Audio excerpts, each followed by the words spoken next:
안녕하세요. 홍승건 변호사입니다. 오늘은 전자세금 계산서와 전자계산서의 차이에 대해서 한번 말씀을 드려보려고 해요. 아마 이 두 개의 차이를 잘 모르시는 분도 꽤 계실 거예요.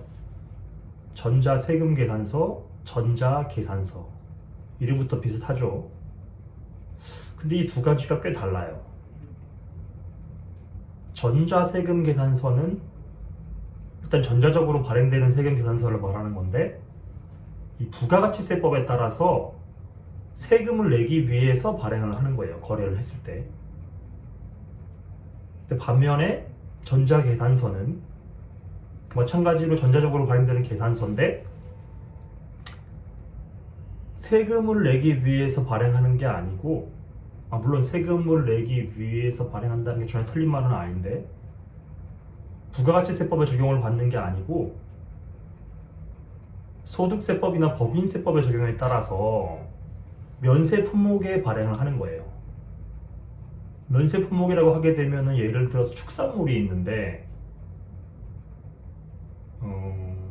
정육이 있죠. 소나 돼지 같은 그런 정육을 거래할 때는 이게 면세 품목이기 때문에 전자세금 계산서를 발행하면 안 되고 전자계산서를 발행을 해야 돼요.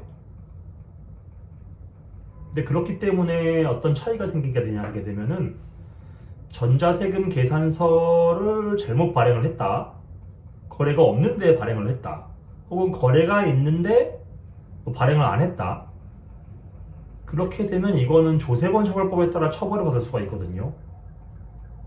그렇기 때문에 전자세금 계산서가 실제 거래에서 영수증 같은 역할을 하는 거죠.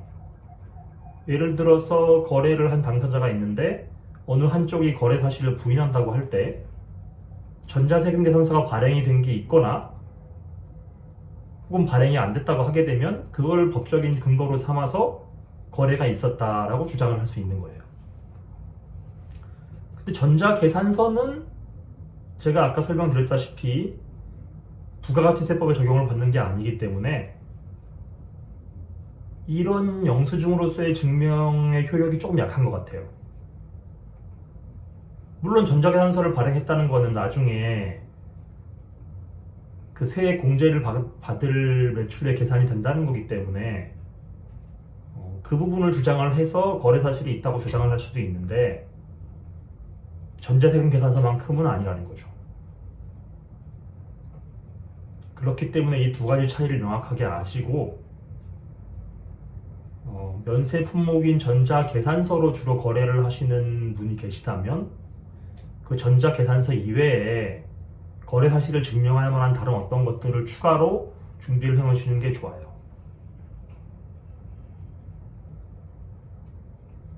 이 정도면은 설명이 다 됐을 것 같네요. 여기서 마치겠습니다.